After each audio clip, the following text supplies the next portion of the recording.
ایسا آپ اس لیے کرتے تھے تاکہ اپنے امت پر بھوک کا وقت کم سے کم آئے۔ ایک مرتبہ اللہ کے نبی صلی اللہ تعالی علیہ وسلم سحری کے وقت میں بکرے کی سیری کھا رہے تھے۔ حضرت علی بھی آپ کے ساتھ میں تھے۔ اتنے میں حضرت بلال رضی اللہ تعالی عنہ آئے اور عرض کرنے لگے، یا رسول اللہ صلی اللہ تعالی علیہ وسلم، وقت ختم ہو گیا ہے، میں اذان دینے جا رہا ہوں، آپ برائے مہربانی کھانا پینا بند کرے۔ اور یہ کہہ کر حضرت بلال اذان دینے چلے گئے اور اذان دینے کی تیاری کرنے لگے۔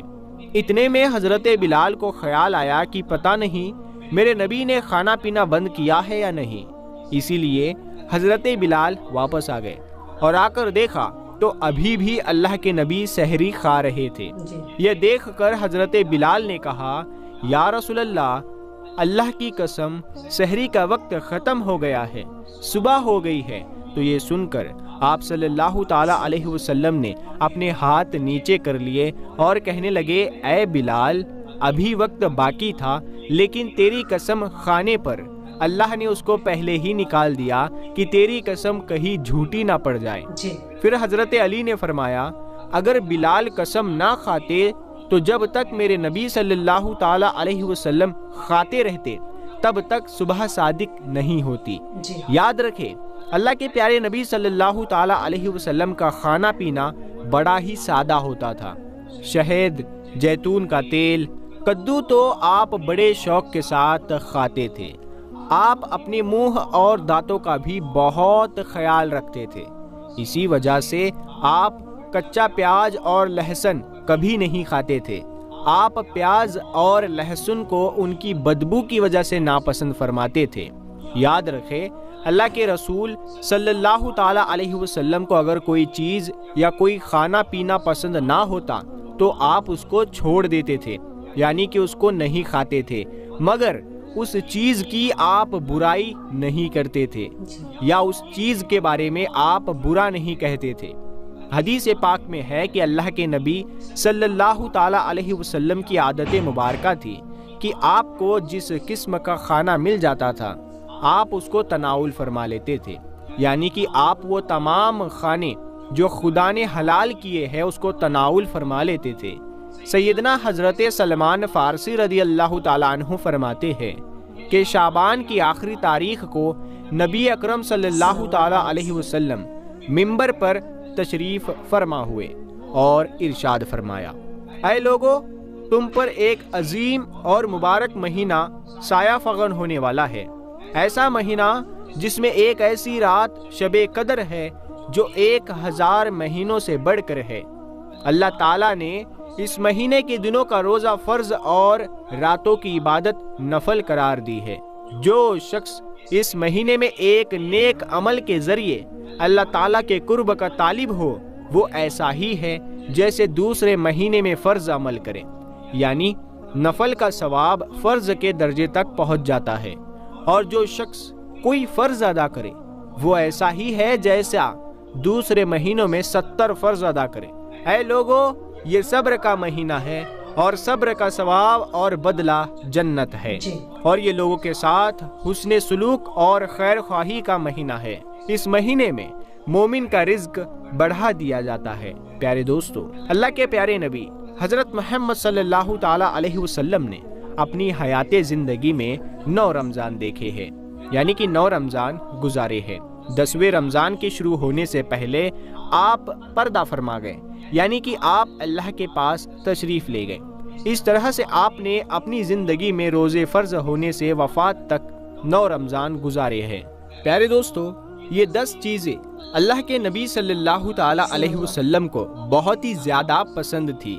ان کو آپ بڑے ہی شوق کے ساتھ کھایا کرتے تھے۔ نمبر 1، کھجور۔ دوستو، اللہ کے پیارے نبی حضرت محمد صلی اللہ تعالی علیہ وسلم کو کھجور سب سے زیادہ پسند تھی۔ آپ چند کھجوروں سے افطاری فرماتے تھے، یعنی کہ تازہ کھجوروں سے آپ افطاری کرتے تھے۔ اگر تازہ کھجور نہ ملتی تو پھر آپ خشک کھجور سے افطاری کرتے تھے، اور اگر خشک کھجور بھی نہ ملتی تو پھر آپ پانی سے افطاری کرتے تھے۔ کھجوروں میں سب سے زیادہ آپ کو اجوا کھجور سب سے زیادہ پسند تھی۔ آپ صلی اللہ تعالی علیہ وسلم نے فرمایا کہ جس گھر میں کھجور ہوتی ہے اس گھر میں بھی کبھی فاقہ نہیں ہوتا ہے۔ نمبر 2، انگور۔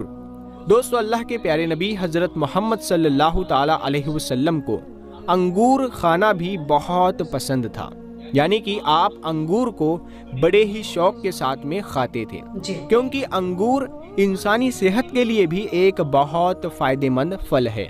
نمبر 3، انار۔ دوستو، پیارے نبی صلی اللہ تعالی علیہ وسلم کو انار کھانا بھی بہت زیادہ پسند تھا۔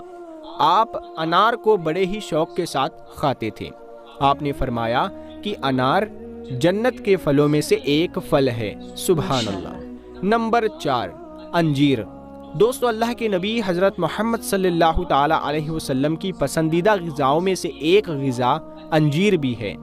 آپ نے فرمایا کہ انجیر بھی جنت کے پھلوں میں سے ایک پھل ہے، کیونکہ جنت میں جتنے بھی پھل ہوں گے وہ انجیر کی طرح ہوں گے۔ ان میں انجیر کی طرح نہ کوئی چھلکا ہوگا اور نہ ہی کوئی گٹھلی ہوگی۔ اس کے علاوہ آپ صلی اللہ تعالی علیہ وسلم نے فرمایا کہ انجیر کا پھل کئی طرح کی بیماریوں کو بھی روکتا ہے۔ نمبر 5، تربوز۔ دوستو، اللہ کے نبی حضرت محمد صلی اللہ تعالی علیہ وسلم کو افطاری میں تربوز بھی بہت پسند تھا۔ آپ اکثر تربوز کو کھجور کے ساتھ میں ملا کر کھاتے تھے۔ حضرت عائشہ رضی اللہ تعالی عنہا سے روایت ہے کہ رسول خدا صلی اللہ تعالی علیہ وسلم اکثر تربوز کو تر کھجوروں کے ساتھ میں ملا کر کھاتے تھے۔ نمبر 6، دودھ۔ دوستو، دودھ بھی ہمارے پیارے نبی حضرت محمد صلی اللہ تعالی علیہ وسلم کی پسندیدہ غذا میں سے ایک غذا تھی۔ آپ کو دودھ بہت زیادہ پسند تھا۔ آپ اکثر گائے اور بکری کا دودھ استعمال کرتے تھے۔ آپ دودھ کو کبھی خالص تو کبھی پانی میں ملا کر پینا پسند کرتے تھے۔ نمبر 7، شہد۔ دوستو، اللہ کے پیارے نبی صلی اللہ تعالی علیہ وسلم کو شہد بھی بہت زیادہ پسند تھا۔ آپ اکثر شہد کا استعمال کرتے تھے، اور یہی نہیں، شہد کا ذکر قرآن پاک میں بھی کئی دفعہ آیا ہے۔ نمبر 8، گوشت۔ دوستو، پیارے نبی صلی اللہ تعالی علیہ وسلم کو گوشت کھانا بھی بہت پسند تھا۔ آپ نے فرمایا کہ دنیا اور جنت دونوں جگہ میں سب خانوں کا سردار گوشت ہوگا۔